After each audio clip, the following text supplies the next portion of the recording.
Baie welkom by Sian Collective In Focus podcast. In Focus is 'n aanlyn geselsprogram waar Christelike leerstellings, oorleweringe en tradisies geweeg word teenoor die woord van God. Die dag van die Here bring 'n openbaringsboodskap wat die identiteit van Jesus Christus aan ons bekend maak, met 'n nuwe insig oor wie ons is as nuwe skepsels. Kom luister gerus na die goeie nuus van Christus in ons, die hoop tot God se heerlikheid. Dames en here, baie welkom by Dinsdag aand se In Focus. Ek is verskriklik opgewonde oor vanaand. Ek hoop julle is ook. 2 weke terug het ons 'n lekker gesprek gehad oor die koninkryk van God. En dit wat in die hemele is, moet afkom aarde, God se heerskappy. Dis waar koninkryk lê. En daar's so baie wat ons nog moet leer oor koninkryk. En partymal die ding wat ons in ons pad staan as gelowiges is die feit dat ons vergeet partymal God is 'n oosterse God. En sy manier van werk is 'n oosterse manier. Maar dan staan ons westerse manier lynreg in die pad van hoe ons groot geword het, die environment waar ons onsself bevind. En dan sukkel ons partymal om God regtig te verstaan in sy manier. En dan terme soos seuns van God of aannemings tot seunskap, wat beteken seuns van God? Daai dinge raak moeilik vir ons om te verstaan. En daarom het ons vanaand hierdie gesprek sodat ons die skale kan regtrek. En soos ouer gewoonte, my 2 gaste hier aan my linkerkant, André Strydom, baie welkom, visieleier van Siam Collective, baie welkom Isa. Lekker, baie groot voorreg om hier te wees. Ja, en Niels Labeskagh, baie welkom. Dankie Jake. Ja, ons hoor, jy gaan lekker gesels vanaand, het baie om te sê vanaand, het ek gehoor. Ja, ons sien baie uit daarna. Maar André, kom spring sommer weg. God hy het 'n familiebesigheid. En hy wil hom bestuur en hy wil hom sigbaar maak op aarde en hy het seuns van God nodig. En ek dink nie ons besef dit altyd nie, maar daar's 'n werk om te doen en die verstaan en om God akkuraat te kan interpreteer is belangrik in vandag se spesifiek in hierdie tyd waarin ons leef. Ja, ek dink in die opening, in jou openingsstellings het jy dit mooi gesê. Ek dink die Engelsman het 'n mooi ding wat hulle sê. Sometimes things get lost in translation. Ja. En ek dink omdat die doel, die droom en die doel van God nie altyd mooi bekend of goed bekend is in die kerk nie. En omdat ons verskil daaroor, word baie van die evangelie, verskil die evangelie geweldig baie, and things get lost in translation. Want as ons sou God se droom en sy plan en sy doelwitte met die mens, met die aarde, met tyd, hoekom met die seisoene van God, as ons dit duideliker en mooier verstaan het, dan sou die evangelie nie so wyd van konservatief na charismatiese of radikale of weet nie wat sê ou charismaties maar nee. Verskillende maniere oorgedra gewees het. En dan sal ons nie soveel verskillende denominasies en verskillende uitkyke op een boek en een Bybel gehad het. Dink julle ons het 'n agterstand as 'n westerse nasie in regtig die verstaan en die dieptes van God as ons die Bybel lees, want as ek kyk na die Ou Testament en hy het 'n volk gehad, vir hoeveel jaar het hy sy manier in daai volk ingebou, ja. En dan vat ons dit net en ons maak dit amper for a lack of a better term bubblegum. Ja. Maar daar's dieptes van God wat binne in 'n Joodse volk ingebou is, wat belangrik is om vir ons om te verstaan van God. Ek dink Jake, ons moet gaan kyk, maar net hoe jonk is 'n plek soos Amerika. Ja. Hoe jonk is Amerika as 'n nasie teenoor hoe die oosterse kulture, hoe oud, hoe lank is hulle al nasies. Ja. Die oosterse geloof bestaan al van die begin van tyd af. So God druk homself uit baie in daai manier van kultuur, geloof, verhoudings tussen man en vrou, verhoudings tussen God en die mens, en hoe daai koninkryke eintlik werk. Dis hoekom die Bybel praat van God se realm en God se autoriteit en sy regering as 'n koninkryk, nie 'n demokrasie nie. Daai is alles woorde wat nou eers onlangs begin bestaan het. So die westerse wêreld is baie jonk. Baie jonk in kultuur, jonk in tradisie, jonk in kultuur is maar die woord, nee, beginsel. In hulle beginsels, ja. So en dis 'n baie meer ek vir myself, me, myself and I tipe wêreld. Ja. Waar die oosterse kulture is baie gelowig, baie, ek weet nie wat sê, vir 'n lack of 'n Afrikaanse woord, is hulle dedicated, hulle is toegewyd, geweldig toegewyd tot hulle geloof, tot hulle kultuur, tot hulle familie en hulle dra dit oor van geslag tot geslag. Nou ons sien hierdie goeters ook in die Bybel. Wanneer ons kyk, toe God daai Israeliete uit Egipte uit gaan haal het, toe kultiveer hy sy manier in hulle. Nou hulle kon nie daarby uitkom nie, want die mens was nog in sonde vasgevang. Maar ons sien dat God praat van hy gaan vir homself 'n nuwe Israel maak, 'n geestelike Israel hierdie keer, in wie hy sy verbond, deur die volmaakte werk van Jesus Christus, het ons nou toegang tot 'n beter verbond, wat op beter beloftes grond is, plus, jy kan nooit weer uitval nie, as jy eers weer gebore is, uit daai onverganklike saad, is jy ewig deel van hy werk. So, God sê, hy gaan sy verbond, in die harte en in die denke, van sy geestelike Israel nou inbou. So ons sien dat God, daai wat hy wou doen, en jy sê dit mooi, daai wat hy, daai Israeliete gaan vat het uit Egipte uit, en hulle gekultiveer het, kan jy sien, weer eens Genesis, hoe God, alhoewel hy God is, as skepper, is sy grootste begeerte en droom, om 'n vader te wees, van 'n seun, van 'n dogter, en dat hulle sal vrugbaar wees, vermeerder, die aarde bewoon, bewerk en eers. Dit wys jou God sy intensiewe begeerte om 'n vader te wees. Hy is die God van gode, die vader van seuns en dogters, en ons sien al in Lukas 3 vers 38, hoe Adam was die eerste seun van God. So jy kan sien God, alhoewel hy God is, wil vader wees van sy seuns en sy dogters. Ja, so mense kan sien in 'n basiese term soos, as ons kyk na die Bybel, soos erfgenaam, hoe 'n oosterse persoon dit sal verduidelik, en hoe 'n westerse persoon dit verduidelik, is twee verskillende dinge. 'n Westerse persoon sal sê, 'n erfgenaam, as my kind erf, gaan hy my geld, of al wat ek het, gaan hy as besittings eendag kry. Maar in die Joodse kultuur is erfgenaam meer, jy erf 'n manier van dinge doen, jy erf hoe die vader gewerk het, en 'n verantwoordelikheid, en 'n aanspreeklikheid, saam as 'n familie. Maar dis woorde soos daai wat ons heeltemal verskillend lees. So nou lees ek in die Bybel erfgenaam, en ek verstaan hom uit 'n westerse point of view uit, of van 'n angle af. En jy val terug in hoe jy geleer ons terug in hoe ons geleer is, en dan kom ons eintlik kort tot die mooi dinge wat God ons eintlik wil leer. En waarvoor Jesus betaal het. Ja, en as jy na kulture kyk, as jy twee kulture vat, erfgenaam by 'n Joodse, en by Westerse moet jy doodgaan, met die pa doodgaan. Iemand moet doodgaan voor jy kan erf. By Oosterse kultuur werk dit nie so nie. Jy word 'n erfgenaam terwyl die pa nog lewe. Terwyl hy leef. Dis waarvoor die pa leef. Die pa kies eintlik sy beste seun, wat die naaste is na sy beeld en gelykenis, om die familiebesigheid oor te vat, wat 'n rol sou speel vir die familie, en ook vir die kultuur van die nasie.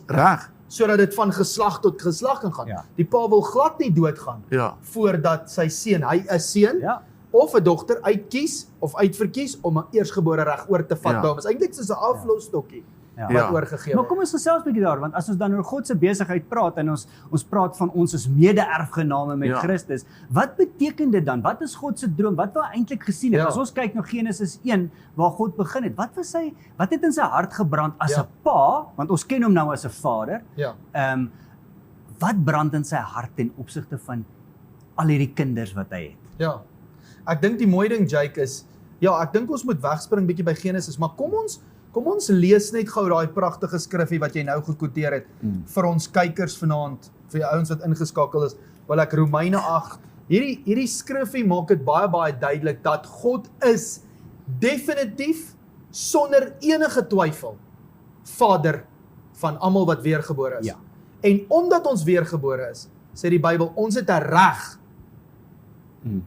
So aan almal wat hom aangeneem het, gee hy die reg om kinders van God genoem te word. En is hartseer as gevolg van oorleweringe en tradisies, dat die waarheid baie keer weggesteek word, verskuil word, en nie noodwendig uitkom by die kind van God wat weergebore is, wat uiteindelik verstaan wat dit beteken om 'n skriffie soos hierdie te lees en te verstaan en te begryp, van dat hy 'n erfgenaam word van God en 'n mede-erfgenaam van Christus nie. Ek wil dit vir ons lees, Romeine 8, ek tel hom op daar, ek dink by vers 16, hy sê, the Spirit himself, God se gees, bears witness with our spirit, wat nou weergebore is, that we are children of God. And if children, wat nou mos beteken, God is ons Vader, then heirs, heirs of God and joint heirs with Christ. Dis baie duidelik, Adam het iets opgemors en ongelukkig iets weggesmy. So dit was nie net oor sonde en dat hy geval het in sonde en dat hy en God van mekaar af geskeer het en dat hemel en aarde as twee dimensies van mekaar af geskeer het nie. Dis ook dat daar 'n geweldige groot reg tot daai erfporsie. En die verstaan van wat dit beteken om die hemelse familiebesigheid ook in die aarde te kan bou, dit het weggeval. It got lost. Dit is soos 'n skat wat ons verloor het.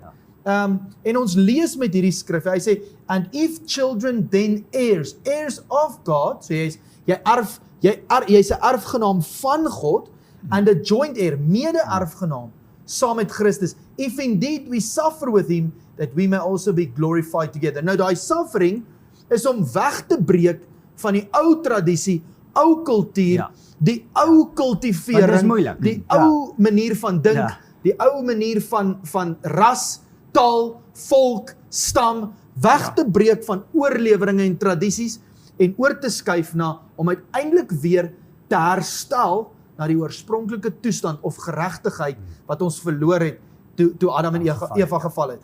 Hoor hoe mooi sê hy sê, for I consider that the sufferings of this present time are not worthy to be compared with the glory which shall be revealed in us. Nou die glory is God se siening, sy opinie en sy oordeel. Om 'n erfgenaam te wees van sy besigheid. Om die familiebesigheid soos dit is in die hemele, ook in die aarde te kan bou en te ontwikkel, moet ons God se siening en opinie en oordeel in ons gevorm kan hê. Want onthou in die oosterse kultuur, die pa vat sy beste seun wat na sy beeld en gelykenis is. Nou Jesus het daai posisie prys gegee dat ons dit ook weer kan word. En dis wat hom so besonder maak as 'n ouer boetie. Maar hy sê, for the earnest expectation of the whole creation eagerly waits for the revealing of the sons of God. Adam was son of God, wat beteken God sou die familiebesigheid aan hom toevertrou. Hier is ons vir jou 'n klein stukkie, kyk al daarna en laat dit vrugbaar wees, vermeerder, bewoon die aarde, bewerk dit en heers. Ongelukkig toeval Adam en Eva. God moes 'n nuwe seun van God weerbring en dit vind ons nou weer in Jesus Christus, wat die saad van Christus nou weer vir ons moontlik maak, wat ons weer erfgename maak tot hierdie familiebesigheid. Want dit is eintlik maar jy sê dit altyd, God het vir hom 'n klein stukkie grondgebied gegee om oor te heers. En toe het hy gaan eet van 'n ander kennis wat hy nooit van deel moes gehad het nie. Toe kan hy nou daai kennis is nie die Vader se kennis nie. En jy kan nie die familiebesigheid met dit uitrol. God kan nie dit toelaat dat ons met 'n ander kennis sy familiebesigheid ran nie. Toe moes hy dit stop. So die gevolg was toe nou, omdat Adam en Eva met hierdie kennis toe nou geheers het, kyk wat is gebou as 'n habitat. Wêreld, sonde en wêreld. So die wêreld promoveer eie ek. Hoe sterker jy as eie ek is, hoe sterker is jy in hierdie habitat van 'n wêreld.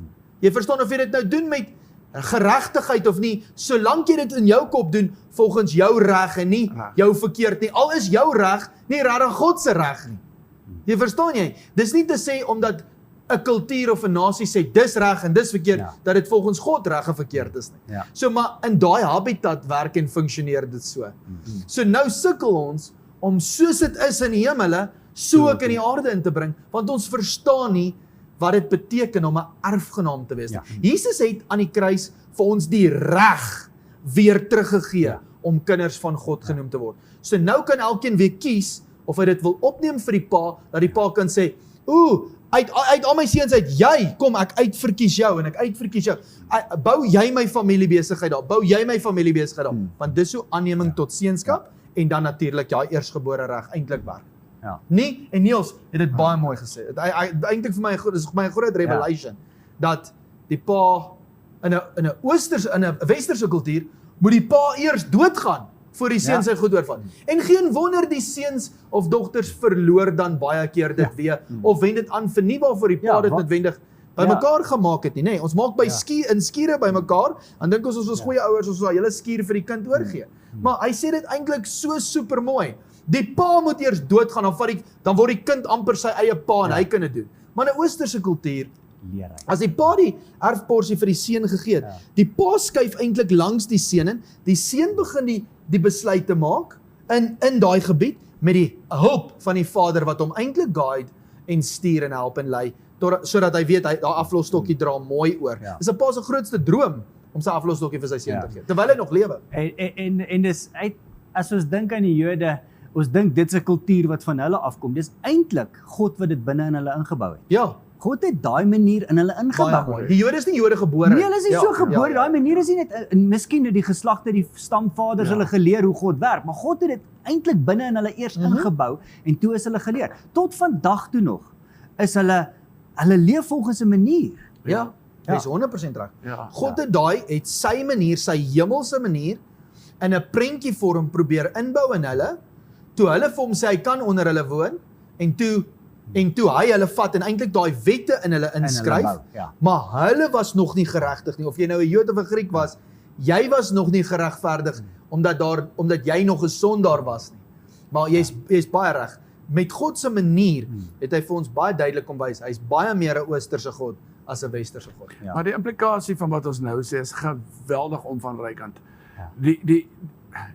As ons nie hierdie beginsel verstaan nie, dis hoekom die grootste deel van kerk leef om eendag dood te gaan, om eendag die ewige lewe te gaan beerwe. Ons het self skrifte verkeerd gekwoteer, jy weet. As ek dink aan Johannes 3:16, ek het baie keer op kampe om so halfpad gekwoteer en vra ek vir die gehoor om vir my klaar te maak. Ja. Nou, want so lief het God die wêreld gehad, dat hy sy eniggebore seun gegee het, sodat elkeen wat aan hom glo nie verlore mag gaan nie, maar die ewige lewe kan, dan stop ek net daar. Nou party het nou daai skrifgie nou al klaar gemaak van ons kykers. Kan hê of beerwe. En dan het ons 'n groot stryd partykeer in die kamp, nee, dis beerwe, nee kan hê, nee kan beerwe, nee kan hê. Maar daar's 'n groot verskil, om 'n ding te kan hê, het ek hom nou. Om te beerwe in ons westerse kultuur, moet eers doodgaan. Dan sal jy baie keer hoor in die kerkwêreld, wanneer ons 'n Christelike begrafnis hou, dan sal 'n predikant sê, hierdie ou is nou by die Here. En beerwe die. En beerwe nou als wat God vir hom gestoor het. Dan dink ek by myself, nou waar was hy in die Here die afgelope paar jaar, want ek kan getuig hierdie was 'n kind van God. En was God dan nie by hom gewees nie, nou moet hy doodgaan om by God uit te kom, en hy het sy hele erfdeel in die aarde gemis, en dis eintlik hier waar God wil hê, die geestelike erfdeel moet nou funksioneer en 'n verskil maak in die aarde. Dit beteken dat die Christelike gelowige leef identiteitsloos, erfdeelloos, autoriteitsloos, en so gaan sterf ons, en ons het nie 'n doel op die aarde nie. En dan beteken dit ons deel nie God se hart nie. Een van die mooiste goed vir my, Jake, in die Onse Vader gebed, die gebed wat Jesus ons leer bid in Matteus 6, dan begin hy met Onse Vader. Dis my net so mooi, as ek net aan antwoord kan sê, Onse Papa. Jesus Christus leer vir ons in die eerste gebed wat hy ons leer bid, die enigste gebed, leer hy ons, God wil seuns in hierdie aarde hê. En wie hy sê, hy wil dat geskied, wat sy naam moet bou, en heilig maak weer in die aarde, sy karakter en sy autoriteit, wat vir naam staan, en wat die koninkryk, soos dit in die hemel is, in die aarde moet bou. Nou om dit te kan doen, moet ek 'n erfgenaam van God wees, en 'n mede-erfgenaam van Christus. Ek moet verstaan. Want ek kan nie meer 'n mede-erfgenaam van Adam wees, maar Adam het dit klaar opgemors. Daai plan, daai saak is korrup. Dit sal nooit weer 'n erfgenaam van God kan wees nie, hy het dit al in die tuin verloor, en hy mede-erf ook nie saam nie, want Adam leef vir homself. Ongelukkig, dis die effek van sonde.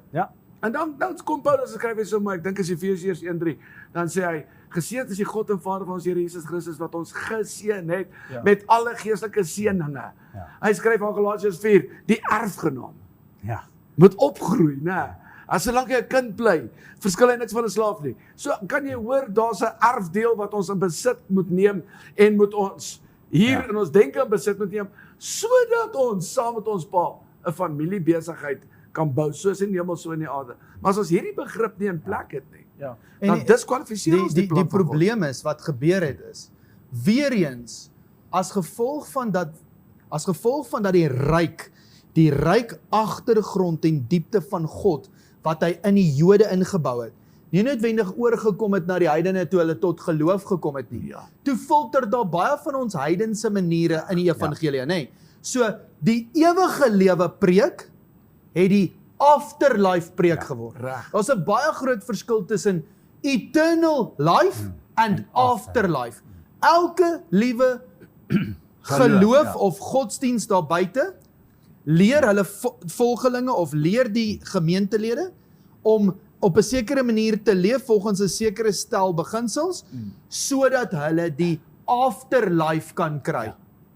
Ons Bybel werk nie so nie. God wil die hemele in die aarde inbou. Dis hoekom Johannes 17 vers 1, 2, 3 sê dit so mooi. Jesus sê, Vader, ek wil dit eintlik vir ons lees, laat ons dit laat ek dit presies kan lees, net soos wat dit daar staan. Maar die ewige lewe, as ons nou erfgenaam in gedagte het, en dat die hemele 'n familiebesigheid is met 'n familienaam, wat die pa aan die seuns ook hier in die aarde wil toevertrou, nê? As Adam en Eva nou nie geval het nie, dan verstaan ons nou hoekom die ewige lewe is, wat dit volgens Johannes 17 is. Hoor hierso, hy sê, Jesus spoke these words, lifted up his eyes to heaven and said, Father, the hour has come, glorify your Son, that your Son also may glorify you. Nou, as Adam nie geval het nie, sou die seun van God verheerlik het. Die seun sou sy vader verheerlik het, en sy vader sou die besigheid aan hom kon toevertrou. Verstaan jy? Jesus het kom doodgaan om Adam uit die weg uit te ruim, en 'n nuwe saad weer in daai posisie te stel, dat as ons weergebore word volgens hierdie saad, ons eintlik weer aan God se regterhand kan sit saam met hom in hoë en hemelse plekke, nê? Hy sê so, that your Son also may glorify you, as you have given him authority over all flesh, that he should give eternal life to as many as you have given him. And this is eternal life, that they may know you, the only true God, and Jesus Christ, die eerste van hierdie saad nou, van hierdie seun van God saad. Die voorbeeld van ons. Die voorbeeld van wat ons nou is. Whom you have sent. I have glorified you on the earth. Dan gaan Jesus, hy sê, my tyd is klaar. Dieselfde heerlikheid wat jy my gegee het, gee ek nou vir hulle, laat hulle die werk kan voortsit, nê? So vir hulle gaan wy ek myself aan die kruis toe. So as jy erfgenaam verstaan, en erfporsie, en 'n reg tot seun van Godskap, wat God weer van jou wil toevertrou, dan verstaan jy dat eternal life is om God te ken. Want hoe beter die seun die Vader ken, hoe meer kan die Vader die seun uitverkies om sy grondgebied te vergroot, want hy bou die familiebesigheid uit. So eternal life there's a big difference between eternal life and afterlife. Ongelukkig het die evangelie 'n hiernamaals geword, eerder as 'n noumaals. Verstaan jy, nê? Ons En dit is vir my, as jy net dink aan 'n pa wat sy seun uitverkies en sê, ek kan sien jy verteenwoordig my. Daai seun, hy sê eintlik al klaar, daai seun, sodra hy in sy posisie instap en hy doen die werk soos die pa, verheerlik hy die pa. Hy's dadelik in daai plek waar hy die pa verheerlik, maar die pa het dit in hom ingebou. Hierdie wat ek nou vir julle wys is binne in my gebou deur my pa. Baie mooi, en jy sien vir Jesus dit sê, nee, as ons nou weer eens erfgenaam dink, volgens die oosterse kultuur, Jesus sê, wat jy my sien doen is nie ek nie. Wat jy my hoor sê is nie ek nie. Die woorde deur my, die werke in my. Dis my Vader wat in en deur my werk. Ek is 'n goeie seun met 'n eersgebore reg. Ek doen wat my Vader vir my sê om te doen en ek wys dit vir die mense. Ek is sy beeld en sy gelykenis. Ek doen nie my eie ding nie. So Jesus kom herstel weer wat Adam ongelukkig weggegooi het. En ons sien ongelukkig, die groot ding, Jake, is, wanneer ons na Jesus kyk, dan sien ons, wat het God beplan met mense? Wat was God se plan met mense? En ons sien God se droom, om hierdie familiebesigheid weer, deur 'n eerste van 'n soort, aan almal wat weergebore word, toe te vertrou. So dis verskriklik belangrik, dat ons moet verstaan, dat ons word 'n nuwe spesies, binne in elke spesies lê 'n habitat, so as daai spesies kan volwasse word, kan 'n habitat uit hom op die regte manier uitkom. Dis hoekom Galasiërs 4 vers 1, Niels het dit nou gekwoteer. Dis hoekom Galasiërs 4 vers 1 sê, solank die erfgenaam, so nou, jy moet weergebore word om erfgenaam te word. Solank die erfgenaam nog minderjarig is. Hy's klaar erfgenaam, maar hy's nog 'n kind. God het reeds 'n plan en 'n purpose en alles met hom. Hy sê, maar hy's nog 'n kind. Verskil sy posisie niks minder as die van 'n slaaf nie. Al behoort die hele erfporsie aan hom. Nee, al behoort die hele erfporsie aan hom. Want hy kan nie oor dit heers nie. Hy Want het nie die vermoë om oor dit te Presies, hy ken nog nie die Vader nie. Dis 'n manier, Hy het nog nie die ewige lewe gekry nie. Ja. Hy ken nog nie die Vader nie. Laat daai seun 'n stukkie kan speel binne God se plan. As dit God se plan was, dat die koninkryk wat ons beerwe, die hiernamaals was, vergeet dit dat God 'n kans sou vat om jou weer te verloor. Die oomblik as 'n persoon weer gebore word, sal ons sien hoe trek die mense in die Geestesdimensie. Verstaan jy? Daai ou sal net daar, sy vleis sal net daar neersak. En hy sal En God het hom uiteindelik waar God hom wil hê, in die koninkryk. Nee. Dan sou Jesus nie gebid het, Onse Vader wat in die Geestesdimensie is, die hemel. Laat die naam geheilig word hier, waar ons die familiebesigheid eintlik moet uitbou nie. Laat die wil ook hier geskied. Laat die ryk, daai heerskappy hier kom, soos wat dit daar is. Net soos wat dit daar is, ook hierso. As Adam nie gesondig het nie, sou dit gebeur het. Jesus herstel weer daai werk. Nou kyk ons met westerse oë daarna. Dan preek ons vir die kerk verskriklike mooi preke. Soos wat totaal en al leens is. Onthou, jy was 'n weeskind. Nêrens in hierdie Bybel, nêrens in hierdie Bybel was ons ooit weeskinders nie. Nooit. Hy sê as gevolg van sonde het ons so gedink en het ons so geglo. Nee, maar ons kom altyd uit God uit.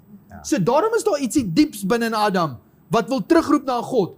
Of jy nou wat se geloof het, ietsie binne in jou wil die hoër autoriteit of die divine power ontmoet of hê of weet waar kom my oorsprong vanaf. Mense is bereid om snaakse goeders te glo, hoor, dat ons kom van 'n big bang af. Maar iets in ons wil glo in iets. Jy verstaan, hè? So ons om ons ontwerp te verstaan. En wat het gebeur by die kruis? En wat het gebeur by die sondeval? Wat het gebeur by die kruis? En dan wat gebeur daarna as ons die regte invloed kry, as die erfgename by die regte tutors en governors sit en as erfgename groei? Jy sien, dit is en dis wat die vyand van ons al wou weghou. Maar ek het dalk 'n bietjie 'n moeilike vraag, maar die wet. God het vir sy mense wette en gebooie gegee.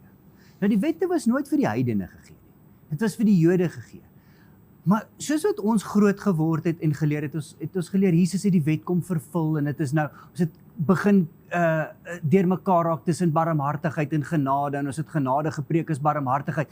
Maar ons het begin glo die wet is nie meer belangrik nie. Ja. Die wette van God of die manier van God wat hy in sy mense ingebou het.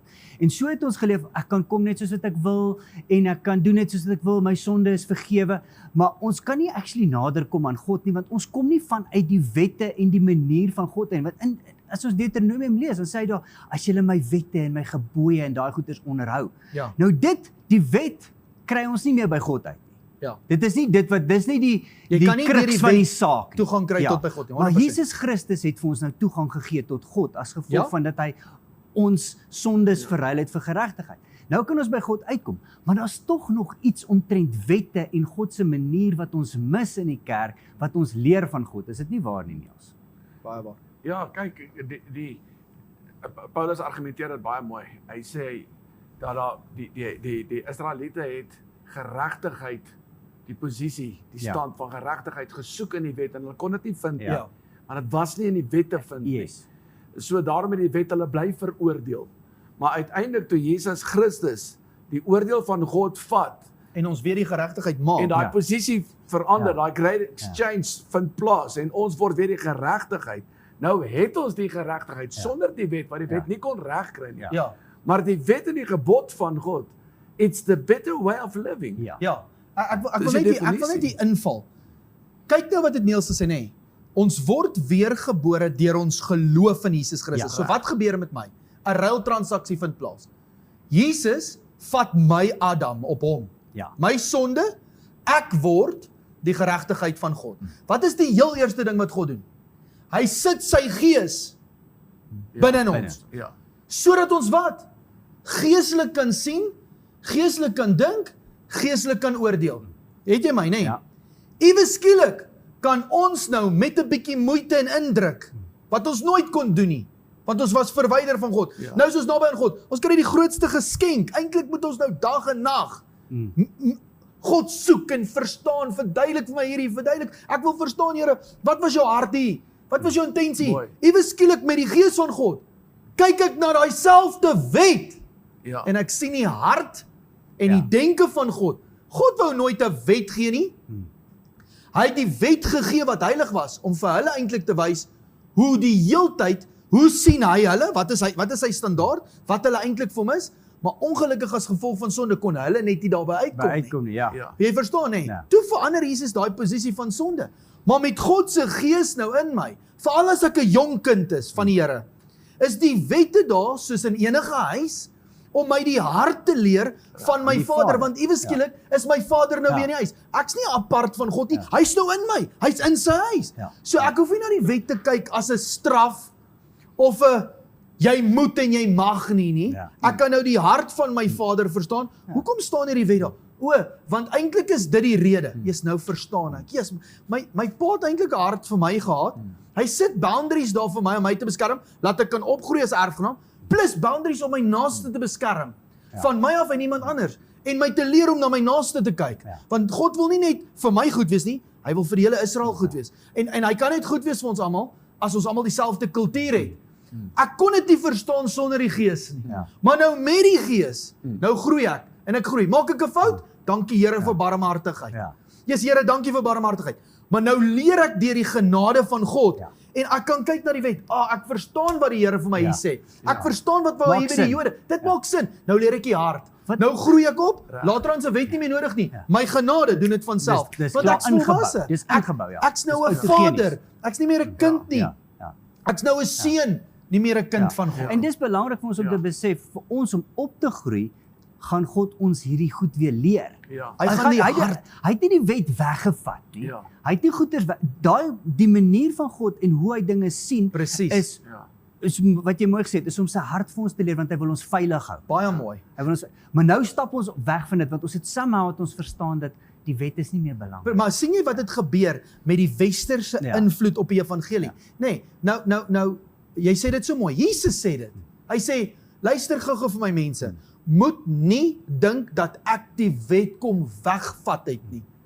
Ek is die vervulling. So as jy weergebore word, dan kan jy ook opgroei, om die hart en die intensie van wat God met daai wet wou doen nou uit te beeld. As julle geregtigheid nie 'n illustrasie word wat beter is as wat die Fariseërs en die Sadduseërs was met daai wet nie, en dan het ons nie geslaag nie. Dan sit ons weer die pot mis.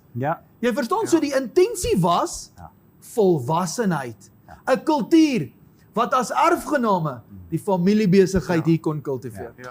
Daarop het neerkom. Weet jy wat, ek wil inteendeel, Jay, kan ek gou 'n skrifgie net lees, want ons raak baie keer verward tussen die Israeliete en ons wat nou, ons dink koninkryk is net aan hierdie kant van die kruis. Maar ek wil gou vir ons Eksodus 19 lees. Luister God se intensie.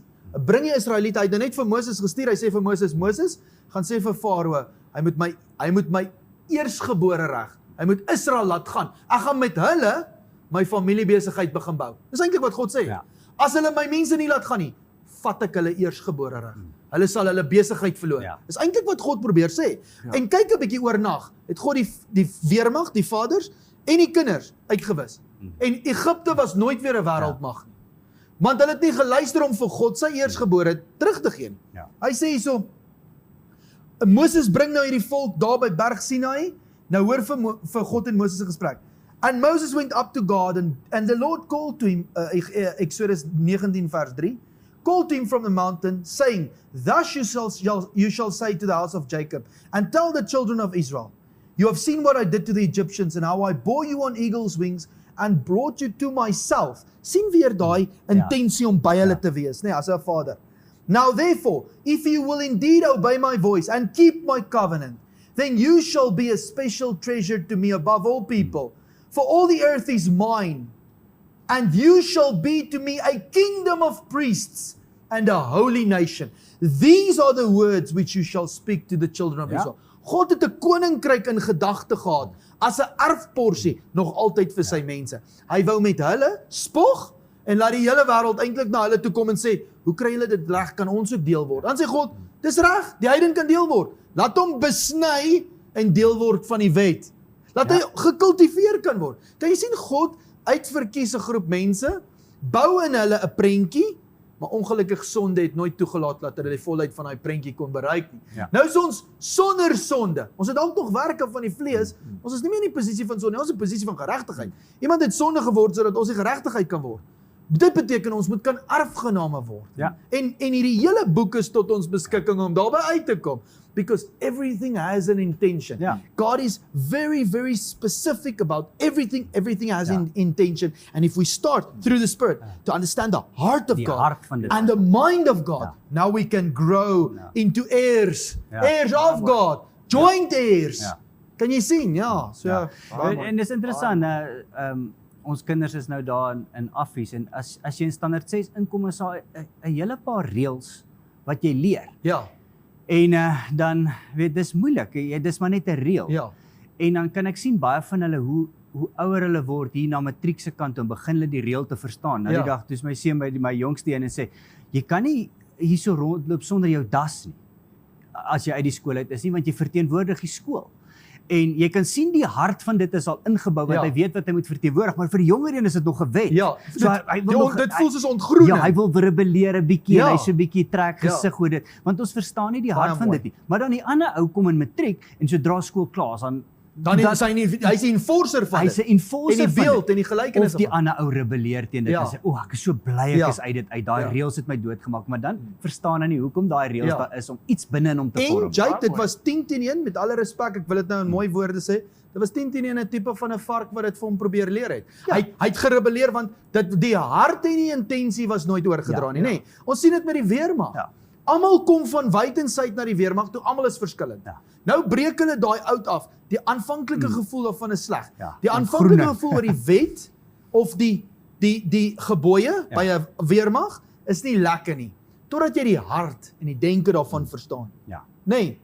En dat dit nie daar is om jou iets anders te maak nie, dis daarom die beste weergawe van jou uit in te kultiveer. Ewe skielik laterand, as jy 'n kolonel of 'n generaal is, dan is jy die beeld en die gelykenis daarvan. Nou is die wet nie meer nodig nie, die letter is nie. Jy het die gees en jy het die hart en jy het die denke daar. Genade help jou nou. Jy verstaan, want jy het iets geword. En ek dink as ons beter, verdra my net gou vir 'n oomblik, God is nie in die aarde om homself te verteenwoordig nie. Hy doen dit deur mense. As ons beter verteenwoordigers kry, wat vir ons 'n geestelike mentor en vaderrol speel, wat die beeld en die gelykenis van die Vader en sy hele handleiding vir ons oordra, en wat dit beteken om 'n erfgenaam te word en hoe ons dit moet word, hoe belangrik dit is, sal ons as ons jonk is, die reëls en die regulasies toepas en verstaan, want ons verstaan die hart, totdat ons volwasse is en dit word 'n vanself. Dis 'n autogeniese reaksie op God se invloed. Jy verstaan, hè? Ek het 'n ruk terug het ek gesien, daar was 'n bladsy op Facebook wat gesê het, Jesus needs new PR. Want dis mense wat net nie verstaan hoe, as ons sê ons is volgelinge van Christus, of dit wat Jesus Christus as voorbeeld vir ons was, ons is net nie goeie PR vir dit nie, want ons mis dit, ons verstaan nie wat hy kom doen het nie. Hoe baie kerke, Neil sê dit altyd, hoe baie kerke het ontstaan, charismatiese kerke het ontstaan, net omdat hulle seer gekry het in die konservatiewe kerk en amper nie op soek is na waarheid nie, hulle is net op soek na teen dit. Jy verstaan, so hierdie een het geklein doop, hierdie een het gegroot doop, maar nie een van daai twee woorde staan in die Bybel nie, daar staan die doop van die gelowige. So wanneer iemand tot geloof kom, laat hy homself doop, dis sy geloof. So ek kan nie doop vir 'n kleintjie promoveer, of selfs vir 'n groot persoon nie, because it's done by faith. Nou die kleintjie kan nog nie tot geloof kom noodwendig nie, alhoewel die intensie van die ouers goed is. Maar dit beteken nie as jy 18 is, dat jy outomaties tot geloof. Exactly, net so is dit vir die pastoor of die dominee wat dalk hierdie kan sê, jy moet gedoop word. Kom sonder geloof. So dis nie 'n geloof, hierdie hele boek werk met geloof. It's through faith. So as iets nie geloof, nou om geloof te kweek, moet wat gebeur, sê Romeine 10 vers 17. Iemand moet dit vir jou preek, dat jy dit kan hoor.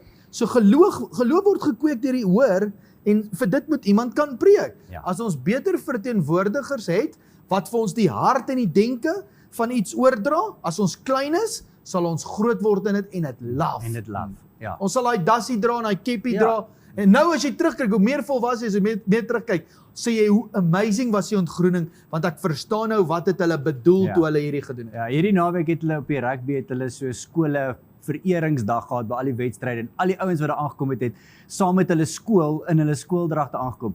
En elkeen het verteenwoordig wat van die en dan was so 'n mooi gees onder die ouens gewees. En ek besef, dis wat God binne in ons wil kultiveer. Ja. Ons het los en verwyderd van mekaar geraak, want ons het wegbeweeg van die wette en gebooie af. Ja. Die manier hoe God ons wil oprig in sy manier. Ja. So hy kan nie sy familiebesigheid al oorgee nie. Maar kom ons gaan na ons het nou daarin geraak, aanneming tot seunskap. Want dis eintlik wat God wil hê. Ja. God wil seuns hê wat hom kan verteenwoordig in beeld en gelykenis. En dan praat hy van hierdie aanneming tot seunskap, adoption. En dis waar ek dink vandaan gekom het, ons is weeskinders en ons word nou gedop en ons is, maar aanneming tot seunskap, waar kom dit vandaan uit die Joodse kultuur? Ja, ek dink dis 'n verskriklike mooi prentjie wat die Jode vir ons kom uitbeeld het, wat God gebruik om vir die kerk te probeer verduidelik, wat se volmaakte werk het die kruis vir jou betaal, en wat kan jy wees as jy dit kies, soos wat God gekies het. Ja. Want die kruis moes jou nooit net red nie. Die kruis moes 'n krag en 'n wysheid word. Maar dit kry ons net in volwassenheid. So ek wil net heel eerstens wegspring om te sê, wanneer ek nou hierdie deel, sê ek nie 'n mens moet eers iets word nie. Wat ek wil deel is, die kruis het ons in ons gees iets kom maak. Ja. Perfek afgehandel, 100% voltooi in ons geesmens, 'n seun van God. Ja, perfek. Maar ons sien nie seun van God in ons siel en in ons liggaam nie, ons kragte nie. Uit, ja. So ons seun van mens het nog baie transformasie nodig. En dis hoekom dit so belangrik is om hierdie goeders te preek en met die kerk te deel, sodat die kerk kan kom aanmeld en hulle self gee vir waarvoor Jesus homself klaar gegee het. So Jesus het klaar gegee om ons seuns te maak. Nou moet jy jouself gee om hy seun uit te kap en te ontwikkel. Sodat as ons daai seun ontwikkel, en ons ontwikkel God se manier, sy hart en sy denke, ons laat toe dat die verbond op ons hart en op ons denke geskryf word, dan word God ons God en ons word sy volk. Dan sal niemand groot en klein meer oral moet wyd en suid gaan om te sê met die Here ken nie. Almal gaan die Here begin ken, want meer as wat iemand vir jou preek, is jy 'n leefstyl, jy's 'n kultuur, jy's 'n volwassenheid van hierdie werk wat aan die kruis gebeur het. En hoe meer jy dit ontwikkel in jou siel en in jou kragte, hoe meer kom 'n volmaakte werk wat reeds binne ons is na vore. As daai seun van God in ons ontwikkel en God kan hom aanneem, aanneming kan uiteindelik plaasvind. Menende God kan sê, ek uitverkies jou. Die roeping wat reeds binne jou is, het uiteindelik ontwikkel, dit word jou leefstyl, jou purpose. Nou kan ek jou uitverkies om hierdie werk in die aarde, net soos dit is in die hemel, so kan die aarde vir my uit te bou. Nou kan die jonger kinders van die Here sterker mentors hê, wat erfgename is in die koninkryk uitbou, en hulle kan leer en die circle of life kan eintlik herstel. Jy verstaan my punt? So, ons moet die volmaakte werk wat binne ons is, in ons gees, in ons siele ontwikkel, sodat dit in ons liggame of in ons fisiese kan manifesteer. In die Joodse kultuur, as ons kyk na die Joodse kultuur, daai Joodse seentjie, as hy besny word op dag 8, leer hy van dag 8 af, tot by jaar 13, sy 12de verjaarsdag, want dan sy in sy 13de jaar. Enigiets van 12 af tot by 13 is sy 13de jaar. Hy leer sy Torah, die eerste 5 boeke van die Bybel, die wet, uit sy kop uit ken. Hy ken die verbond met sy hele hart en met sy hele denke. So hy gaan vir daai eerste 13 jaar van sy lewe, swat hy sy wet en gebod op. Dan gaan hy deur 'n ritueel, ons noem dit bar mitzvah. So die seun word van nou af aanspreeklik gehou. Dan van daar af gee sy pa of die rabbies, of hy nou rabbiskool toe gaan of na sy pa toe gaan, gee hulle vir hom taakies om te doen, om te kyk of hy die taakies doen volgens die verbond wat hy geleer het. So nou is hy nie meer die letter net nie, of die reël nie, hy word nou ook die toepassing en die begrip. So hy is nie net meer die kennis nie, hy word ook nou die openbaring daarvan. En as hy goed doen met dit, van jaar 13 af tot by jaar 30, as hy dan dit goed gedoen het, dan by jaar 30 gaan hy deur 'n laaste ritueel, wat hulle noem huiothesia, of aanneming tot seunskap, adoption to sonship, waar die rabbi dan 'n rabbi uitverkies, of die vader uitverkies dan een van sy seuns en sê, hier is my geliefde seun, of rabbi in wie ek 'n welbehae het. Ek uitverkies hom, ek lê my hande op hom en ek plaas nou hierdie mantel of hierdie aflosstokkie op hom. Hy vat ook nou autoriteit. Hy word mede-erfgenaam van hierdie werk. Jy verstaan, dis aanneming tot seenskap. Dis sommer fenomenaal. Ja. En sodra die hart en die denke van die kultuur van die Jode oor, van geslag tot geslag. En dis ewige lewe. En dis ewige lewe. Ja. Of dit nou by die rabbies is, en of dit nou by die vader se besigheid is. As die vader nie meer daar is nie, daar's nog steeds iemand wat na die familie kyk, en daar's nog steeds iemand wat in die gemeenskap ingeskakel is, om hulle te help om dieselfde kultuur oral te bring. Ja. Dis maar mooi, as ons daaraan dink, nee. Ek moet net bietjie so sit in Sela, en dink oor hierdie, want dit is 'n incredible manier, en dis eintlik wat God vir die kerk bestem het. Yes. Kinders van God, wat hulle self gee vir die genade. Dis hoekom die vyfvoud so belangrik is, Jake. 'n Ware vyfvoud, apostels, jy weet, een tempel van God is so vol van God. Dit vat 5 verskillende funksies om hom eintlik te ontwikkel. Ons maak die werk aan die kruis cheap. As die apostels en die profete en evangeliste en herders en leraars, die vyfvoud, verstaan wat ons nou vanaand oor praat, en ons met erns die tempel begin groot maak, gaan 'n volmaakte werk in ons gees, in ons siel ontwikkel, en dan gaan dit in ons liggaam, jy moet die Here jou God lief met julle hart en siel en denke en kragte. So wat binne is, kom uiteindelik uit. Weet jy wat gaan dan gebeur? Dan gaan die skepsels 'n nuwe skepping, habitat begin bou. Wêreld sal nie meer bestaan nie. Koninkryk sal begin ontwikkel. Dis hoekom dit sê, jy gaan nie die koninkryk sien kom nie. Die koninkryk is binne in ons. Die werk is, die habitat is reeds binne in hierdie skepsel. Maar omdat ons nog so minderwaardig is en nie verstaan uit hierdie oosterse uitkyk wat God eintlik vir die kerk in gedagte het, val ons baie kort en mis ons baie. Ek dink daar's baie ouens wat eendag as hulle sterf in die aarde in die geestesdimensie opgeneem word. En dan, soos wat ons nou maar natuurlik praat, lang trane huil, want hulle het baie uitgemis. Die seuns van God daar, wat eintlik die wolk van getuies, wat eintlik hierdie seuns van God in die aarde aancheer om volwasse te raak, laat die heerskappy soos dit is daar ook hier kan kom. Dit is ek dink God se hart wat hy vir ons in gedagte gehad het. Maar ek dink daar is waar wat jy sê en ek wil dit net uitlig. Daar's 2 goed wat die Bybel pertinent sê wat in ons is, die koninkryk van God is in ons en Christus in ons. In ons, daar's hy, die skepsel en die habitat of die skepping. Korrek. Baie mooi. Ek dink die Afrikaans en Engels sê dit ook mooi daar in 2 Korintiërs 5, die Afrikaans sê hy wie in Christus is 'n nuwe skepsel. Maar die Engels sê he Christ is a new creation. Ja, want die creation is amper meer belangrik. As die skepsel nie groot word nie, kom maar nie 'n habitat uit nie. Nou as ek nie verstaan wat in my is, moet uitkom nie, moet wys, wat help het ek het Christus in my, en oor 3 jaar vind jy uit, buurman, so jy het ook Christus in jou, so jy gaan ook kerk doen, maar jy leef nog volgens Adam, jy sien is die probleem, ons verstaan die identiteit hier, dan kan ons nie koninkryk bou nie, dit moet uitkom. Nou kan ons nog 'n trappie verder gaan ook, daar's baie denominasies of kerke wat preek, om meer te hê in Adam, is eintlik die blessing van die Here. Nou dit is waar Petrus nou eintlik sy voet neersit en sê, kyk, nou is hulle soos honde wat teruggaan na hulle braaksel toe, of varke wat weer teruggaan na die modderput toe. Want God het nooit ons 'n nuwe skepsel kom maak, om die ou skepping te sien nie. Want die ou skepping vertel nie God se verhaal nie. God wil 'n nuwe skepping bou, en dis wat jy so mooi in 2 Korintiërs 5 sê, hy wie in Christus is 'n nuwe skepsel, a new creation, and all these things are done by God. So God wil 'n skepping bou wat uit hom uit geskied. Maar om dit te doen moet ons volwasse raak en sensitief raak van die ewige lewe. Om God die Vader te ken en die Here Jesus Christus. Want voorheen, ons kon nie God die Vader ken nie, en ons het Adam geken. Adam het ons in sonde laat val. So ons moes dit op ons eie doen. Die verkeerde voorbeeld. Yes. Ja, want die vers voor dit, vers 16 sê, ons is klaar met vlees. Ons was in die ewige dood. Ons was in die ewige dood. Vers 15. Nou gaan ons na die ewige lewe toe. Nee, maar God wil die lewe bou. Hy wil dit illustreer. Hy wil hierdie kunststuk deur ons vorm. Maar omdat ons nie weet wie ons is nie, omdat ons nie die werk verstaan nie, omdat ons nie oosterse uitkyk het nie, omdat ons nie daai invloed kry nie, val ons baie kort want ons mis goedjies. Is ons nog steeds gered?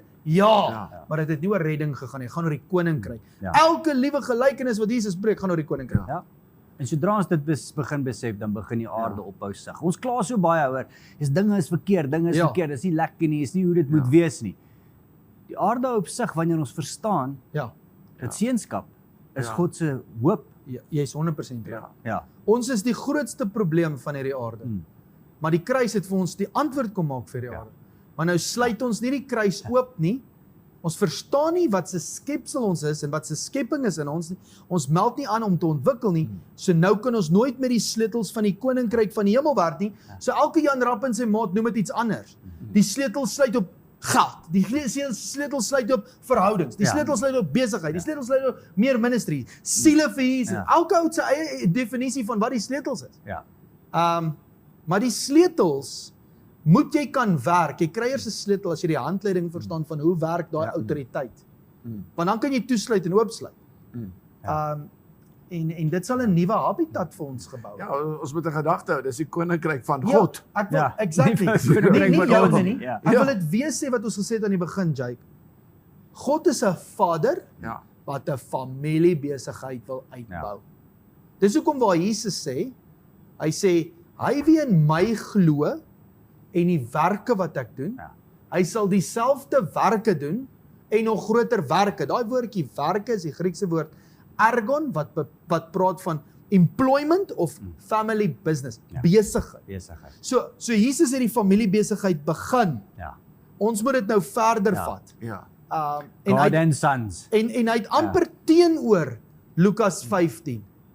Daar sien ons die ouer broer wat dikmond is as 'n jonger broer huis toe kom.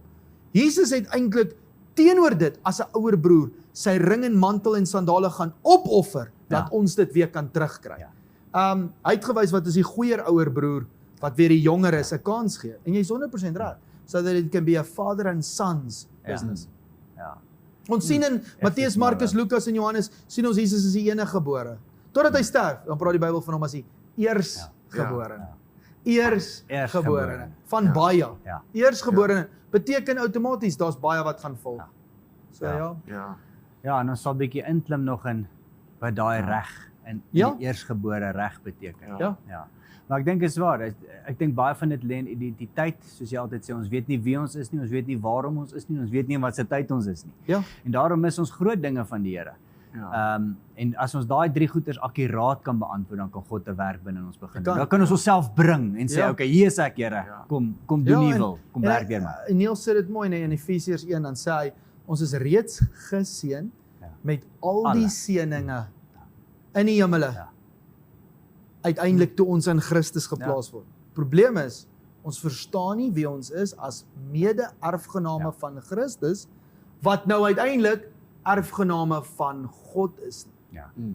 So as ons nie groot word in daai as ons nie groot word in die eersgebore reg nie, Jake, kan ons nie groot word in die erfporsie nie.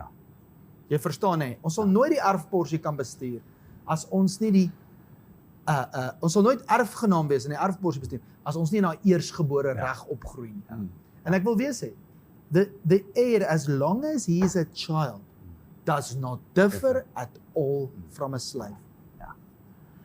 En dit roof by ons, en nie net by ons nie, dit roof rondom ons, dit roof by God, dit roof rondom ons, dit roof tussen hemel en aarde. Nou lyk hierdie 2 dimensies apart, terwyl hulle eintlik mekaar moet illustreer. Nee, die aardse dimensie was eintlik gemaak om die hemelse een te illustreer. Ja, baie mooi. En ek wil vir ons kykers sê, ons leef in incredible tye, die tyd van waar ons die kennis van die seun van God nou kan bekom en onsself skool in dit. En die tyd van seunskap is hier. So, dis belangrik om jouself te bring vir wie jy is en waarom jy is. En deel te maak van hierdie tyd van God, waarin ons nou besig is. Pragtig. Niels, sal jy vir ons afsluit vanaand? Groot voorreg. Baie dankie, Niels. Vader, is so lekker om vir u Vader te kan sê. Want eintlik kan jy sê daarvan, bely ons 'n huis, 'n familie. Bely ons dat u daai Vader is wat Jesus aan ons voorgestel het. Wanneer hy gesê het, as julle aardse vaders weet om goed te doen aan julle kinders, hoeveel te meer, hy kan dit eers antwoord, hy antwoord maar met 'n vraag. Julle Vader wat in die hemel is, ons Vader wat in die hemel is.